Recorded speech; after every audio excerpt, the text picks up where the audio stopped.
Saya Muhammad Fauzi SPDI, penyuluh agama Islam dari Kecamatan Bodeh, Kabupaten Pemalang. Assalamualaikum warahmatullahi wabarakatuh. Innal hamdalillah nahmadu wa nasta'inu wa nastaghfiruh wa na'udzu billahi min shururi anfusina wa min sayyiati a'malina wa may yahdihillahu fala mudilla lahu wa may yudlil fala hadiya lahu. Asyhadu an la ilaha illallah wahdahu la syarika lah wa asyhadu anna Muhammadan abduhu wa rasuluh. Allahumma shalli wa sallim ala sayyidina Muhammad wa ala alihi wa sahbihi ajma'in, amma ba'du. Wa qala Allah ta'ala fi kitabil karim, a'udzu billahi minasyaitonir rajim. Bismillahirrahmanirrahim. Tabat yada abi lahabi wa tab, ma ahna anhu maluhu wa ma kasab, sayasla naran dzata lahabin wa imra'atuhu hammalatal hatab, fi jidha hablum min masad.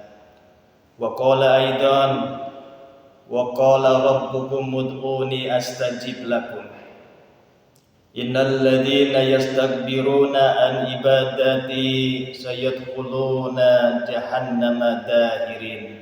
Al-ayah. Shadaqallahul adzim. Jamaah musalla al-muttaqin yang dimuliakan Allah Subhanahu wa taala. Bersyukur pada Allah Subhanahu wa taala atas nikmat iman, nikmat Islam, bahkan nikmat ihsan. Banyak orang pandai bersyukur nikmat iman dan nikmat Islam, tapi jarang yang tidak bisa bersyukur atas nikmat ihsan. Nikmat ihsan adalah nikmat merasa dekat Allah dalam kehidupannya, sehingga merasa takut dimanapun berada, berusaha menjalankan perintah Allah dan meninggalkan segala larangannya, karena merasa dalam hidup dirinya diawasi oleh Allah Subhanahu wa taala setiap saat. Itulah namanya nikmat ihsan. Salawat dan salam rindu kita haturkan kepada baginda Nabi Muhammad sallallahu alaihi wasallam, karena jasa beliau hari ini kita bisa menyembah Allah Subhanahu wa taala. Mungkin kalau bukan jasa beliau, hari ini mungkin kita masih menyembah batu, mungkin masih menyembah pohon, mungkin masih menyembah jimat, dan mungkin masih menyembah sesajian. Na'udzubillah min dzalik. Alhamdulillah, berkat jasa beliau baginda Nabi Muhammad sallallahu alaihi wasallam, hari ini kita punya iman yang sempurna, Islam yang sempurna, selalu ibadah pada Allah Subhanahu wa taala. Dan mudah-mudahan kelak di akhirat kita semua mendapatkan syafaatnya. Amin amin ya rabbal alamin. Jamaah Majelis Taklim Mushola Baitul Muttaqin yang dimuliakan Allah Subhanahu wa taala. Kalau nanti di akhirat kita melihat ahli maksiat masuk neraka, itu hal yang wajar. Kalau nanti kita melihat yang suka makan duit rakyat, koruptor, masuk neraka, itu pun wajar. Kalau nanti melihat ahli pezina, perampok, pencuri masuk neraka, itu hal yang biasa. Tidak mau sholat, tidak mau zakat, tidak mau puasa, tidak mau menjalankan perintahnya Allah, masuk neraka, itu pun hal yang wajar. Tapi kelak kita akan heran melihat orang yang ahli ibadah, ahli tahajud, ahli sujud, ahli hadis, ahli Al-Quran, amal solehnya baik, tapi tidak dimasukkan surganya Allah Subhanahu wa taala. Na'udzubillah min dzalik. Kenapa tidak dimasukkan? Karena ada hal yang menyebabkan tidak layak untuk masuk surga. Sebab-sebab perbuatannya, amal-amalnya yang menghalangi untuk masuk surganya Allah Subhanahu wa taala. Salah satunya yang menyebabkan tidak masuk surganya Allah yaitu sifat at-takabur. At-takabur adalah sifat sombong. Kalau seseorang punya sifat sombong, tidak akan masuk surganya Allah Subhanahu wa taala. Rasulullah bersabda dalam hadis yang diriwayatkan Muslim. Rasulullah bersabda, "La yadkhulul jannata man kana fi qalbihi misqala dzarratin min kibrin." Tidak akan masuk surga hatinya seorang, dalam jiwanya seorang, kalau masih ada sifat sombong, walaupun sebesar zahra, walaupun sebesar ujung rambut, walaupun sebesar debu. La yadkhulul jannah, tidak akan masuk surganya Allah Subhanahu wa taala. Hadirin jamaah yang dimuliakan Allah Subhanahu wa taala. Rasulullah menjelaskan ciri-ciri orang sombong ada dua. Yang pertama, tidak mau menerima kebenaran, menolak yang hak, dan yang kedua, meremehkan orang lain. Orang yang menolak kebenaran itu adalah sombong. Orang yang sombong susah untuk dikritik, susah untuk menerima nasihat, maunya menang sendiri, merasa yang paling benar, merasa yang paling alim. Itulah orang yang sombong.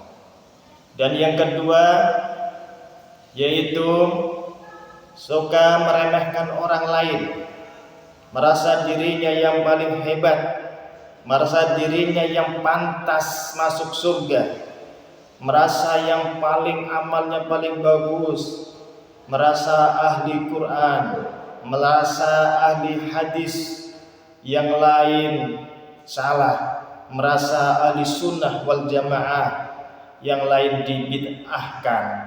Itu pun sifat sombong.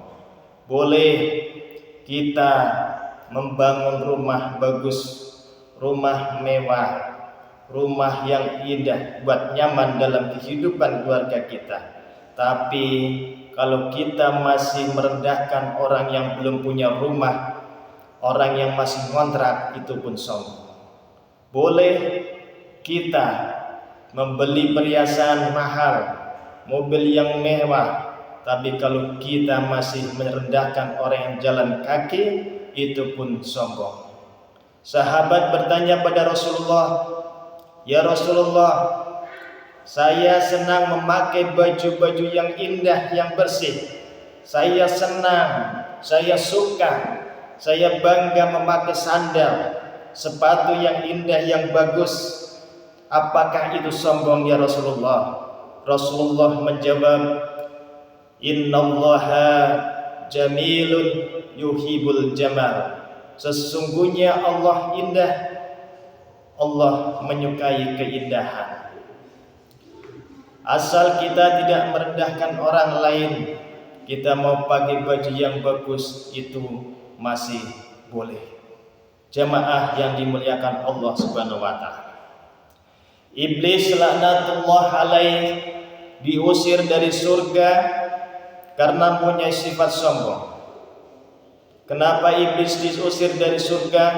Di saat itu iblis disuruh sujud pada Nabi Adam alaihissalam, tapi iblis tidak mau. Iblis diperintahkan untuk sujud. Allah berkata, "Wahai iblis, kenapa engkau tidak mau sujud kepada Adam?" Iblis menjawab, "Anna khairum minhu, anna khairum minhu." Saya lebih mulia dari Adam, saya lebih baik daripada Adam. Itulah sifat sombong. Maka iblis diusir dari surganya Allah Subhanahu wa taala. Dan yang anehnya, zaman sekarang manusia yang belum pernah ke surga, belum pernah nyicipin surga, belum pernah lihat terasnya surga, tapi sudah berlagak sombong, sudah sombong melebihi iblis, merasa dirinya paling alim, paling pintar, paling ahli sunnah wal jamaah, yang lain dianggap rendah dan tidak ada apa-apanya. Kenapa iblis dikeluarkan dari surga? Salah satunya adalah mempunyai sifat sombong. Dan iblis tidak akan pernah menjadi hamba yang taat, hamba yang soleh kepada Allah Subhanahu wa taala, karena dalam dirinya masih mempunyai kalimat akulah yang lebih baik dari siapapun. Ini pun sudah bisa masuk dalam hati seseorang. Kalau sudah masuk seperti itu, berarti itu pun terkena sifat iblis, sifat sombong yang akan menghalangi kita masuk surganya Allah Subhanahu wa taala. Na'udzubillah min dzalik. Mudah-mudahan kita terhindar dari sifat-sifat yang menghalangi kita untuk masuk surganya Allah Subhanahu wa taala. Salah satunya adalah at-takabur, yaitu sombong atau menyombongkan diri, merasa paling hebat, merasa paling alim dibandingkan dengan yang lain. Mudah-mudahan kita diselamatkan di dunia dan akhirat. Amin Allahumma amin. Al-afu minkum wallahu muwaffiq ila aqwamit thoriq. Assalamualaikum warahmatullahi wabarakatuh.